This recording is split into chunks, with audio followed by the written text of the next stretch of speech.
Hello दोस्तों, मैं प्रदुम आप सभी का स्वागत करता हूं अपने चैनल प्रदुम के पॉडकास्ट में। तो दोस्तों, आप सब अपने जीवन में बहुत सारी ऐसी डरावनी कहानी सुनी होंगी, मगर मैं आज आप सबके बीच एक ऐसी कहानी लेकर आया हूं, एक ऐसी हॉरर स्टोरीज लेकर आया हूं जिसे सुनने के बाद सच में आपको डर का एहसास होने लगेगा। तो चलिए आपका ज़्यादा समय न लेते हुए इस कहानी को शुरू करते हैं। हरीश और नेहा एक आम दंपत्ति थे जो शहर की भीड़ भाड़ से दूर एक छोटे से गांव में अपना नया जीवन शुरू कर रहे थे। हरीश एक इंजीनियर था और नेहा एक स्कूल में पढ़ाती थी।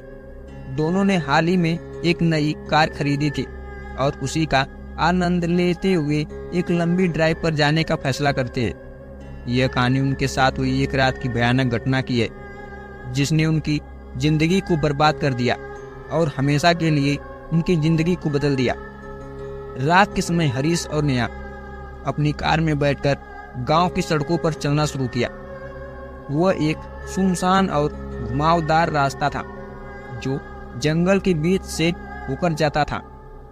नेहा को डर लग रहा था, लेकिन हरीश ने उसे आश्वस्त दिया कि सब कुछ ठीक रहेगा। आसमान में बादल छाए हुए थे और वातावरण में एक अनजानी सी खामोशी थी। नेहा ने कहा, हरीश, मुझे यह रास्ता कुछ अजीब लग रहा है, हमें वापस चलना चाहिए। हरीश ने हंसते हुए कहा, अरे पगली, डरने की कोई बात नहीं है, बस एक जंगल दी तो है। थोड़ी देर और चलो, फिर किसी ढाबे पर रुककर खाना खाते हैं। वहां से कुछ ही दूर सड़क के किनारे एक टूटा फूटा बोर्ड दिखा जिस पर लिखा था, आगे खतरा है। लेकिन हरीश ने उसे नजरअंदाज कर दिया और कार चलाता रहा। जैसे ही उन्होंने आगे बढ़ना शुरू किया, अचानक उनकी कार का टायर फिसल और वे एक पेड़ से टकरा गए। हरीश ने जल्दी से कार को संभालने की कोशिश की, लेकिन कार एक तरफ झुक गई थी और बंद हो गई। हरीश ने कार से बाहर निकलकर देखा कि टायर फट चुका था। वह चारों तरफ सन्नाटा था, केवल पेड़ों की सरसराहट और रात की पक्षियों की आवाजें सुनाई दे रही थी। यह तो बड़ा झंझट हो गया। हरीश ने चिंता भरी स्वर में कहा, मुझे लगता है कि हमें यहीं रुककर सुबह का इंतजार करना चाहिए। नेहा ने डरते हुए कहा, यह जगह मुझे सही नहीं लग रही है, यहाँ कुछ अजीब और गड़बड़ सा महसूस हो रहा है। हरीश ने नेहा को शांत किया और कहा, कुछ नहीं होगा, बस थोड़ी देर और। दोनों कार में बैठे, लेकिन कुछ समय बाद नेहा को ऐसा महसूस हुआ कि कोई उनकी कार के आसपास चल रहा है। उसने धीरे से हरीश को जगाया। हरीश, कोई बाहर है, नेहा ने कांपते हुए कहा। हरीश ने कार की खिड़की से बाहर देखा, लेकिन वहां कुछ भी नहीं था।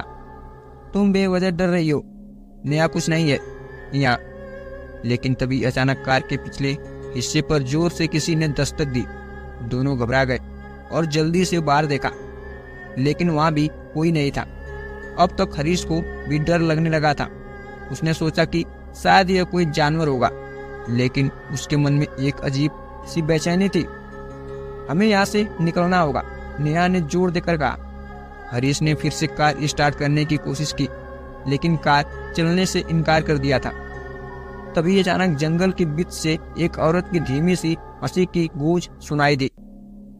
दोनों एक दूसरे की तरफ देखा और उनकी रूह कांप उठी। कौन है? हरीश ने कांपती आवाज में पूछा। जवाब में केवल वही भयानक हंसी सुनाई दे रही थी। नेहा ने घबराते हुए कहा, हमें यहाँ से भागना होगा, हरीश। दोनों ने कार से बाहर निकलकर जंगल की ओर दौड़ लगाई। जैसे ही वे थोड़ी दूर पहुंचे, उनके सामने एक बूढ़ा आदमी प्रकट हुआ, जिसके हाथ में एक लंबी लोहे की छड़ थी। उसकी आंखें लाल और चेहरा डरावना था। तुम लोग यहाँ क्या कर रहे हो? बूढ़े ने कर्कश आवाज में पूछा। उसकी उपस्थिति ऐसा लग रहा था जैसे मानो वह किसी दूसरी दुनिया का हो। हरीश ने कांपते हुए कहा, हमारी कार खराब हो गई है, हम बस मदद चाहते हैं। बूढ़ा आदमी हंसते हुए बोला, यहाँ से जाओ, यह जगह तुम्हारे लिए नहीं है। अगर तुमने यहाँ ज्यादा देर रुकने की कोशिश की तो तुम्हारा भी वही असर होगा जो बाकी लोगों का हुआ है। नेहा ने डरते हुए पूछा, बाकी लोग क्या मतलब? बूढ़े आदमी ने उस छड़ को घुमाते हुए कहा, ये जंगल मरने वालों की आत्माओं का बसेरा है। यहाँ जो भी आता है वो कभी जिंदा वापस नहीं जाता। हरीश और नेहा की घबराहट अब अपनी चरम सीमा पर थी। वे भागने के लिए मुड़े, लेकिन अचानक उन्हें एक महसूस हुआ कि उनके पैर भारी हो गए। वे जितना तेज भागते कोशिश करते उतना ही धीमी हो जाती। तभी जंगल की ओर से कुछ और परछाइयां उनके सामने आने लगी। ये परछाइयां इंसानों जैसी थी, लेकिन उनमें चेहरे विकृत और भयानक थे। नेहा ने चिल्लाते हुए कहा, हरीश की तरफ दौड़ी। हमें यहाँ से भागना होगा हरीश, ये आत्माएं हमें छोड़ेंगी नहीं। हरीश ने नेहा का हाथ पकड़ा और भागने की कोशिश करने लगा, लेकिन एक आत्मा ने नेहा के पैर को पकड़ लिया। वह जोर जोर से चिल्लाने लगी, बचाओ हरीश, बचाओ। हरीश ने पूरी ताकत से नेहा को खींचा, लेकिन आत्मा ने उसे कसकर पकड़ रखा था। अचानक बूढ़ा आदमी फिर से उनके सामने प्रकट हुआ। तुम्हें मैंने पहले ही चेतावनी दी थी, बूढ़ा बोला। अब तुम भी इन्हीं आत्माओं का हिस्सा बनोगे। हरीश ने हिम्मत जुटाते हुए उस बूढ़े पर हमला करने की पूरी कोशिश की, लेकिन बूढ़ा आदमी लोहे की छड़ से हरीश पर वार करने लगा। हरीश ने छड़ को पकड़ने की कोशिश की, लेकिन छड़ में से एक अजीब सी गर्मी निकल रही थी, जिसने हरीश के हाथ जला दिए। नेहा ने अपनी पूरी ताकत से आत्मा से लड़ने की कोशिश की, लेकिन उसकी पकड़ और मजबूत होती जा रही थी। उसकी चीखें जंगल में गूंज रही थी। हरीश, मुझे बचाओ, नेहा ने आखिरी बार चिल्लाया, और उसके बाद उसकी आवाज एकदम से खामोश हो गई। उसकी आंखें सफेद हो गई और उसका शरीर धीरे धीरे आत्मा में बदलने लगा। हरीश ये सब देखकर पागल हो गया। उसने उस बूढ़े आदमी पर फिर से वार किया, लेकिन इसका कोई फायदा नहीं हुआ। वह हंसी के साथ गायब हो गया। हरीश अब अकेला था। उसकी पत्नी उसे छोड़कर आत्माओं की दुनिया में जा चुकी थी। अब वह समझ चुका था कि वह इस जंगल में कभी वापस नहीं जा पाएगा। उसने हार मान ली और एक पेड़ के नीचे बैठकर अपनी मौत का इंतजार करने लगा। रात के कुछ घंटों बाद जब पुलिस वहां पहुंची, तो उन्होंने देखा कि हरीश का शरीर अजीब स्थिति में पड़ा हुआ था और उसकी आंखें सफेद थी। नेहा का कोई पता नहीं था। लोगों ने उस जगह को अभिशप्त घोषित कर दिया और अब कोई भी उस रास्ते से गुजरने की हिम्मत नहीं करता है, और जो भी जाता है वो अब कभी वापस नहीं आता। तो दोस्तों, इसी के साथ ये छोटी सी कहानी अब यहीं पर समाप्त होती है।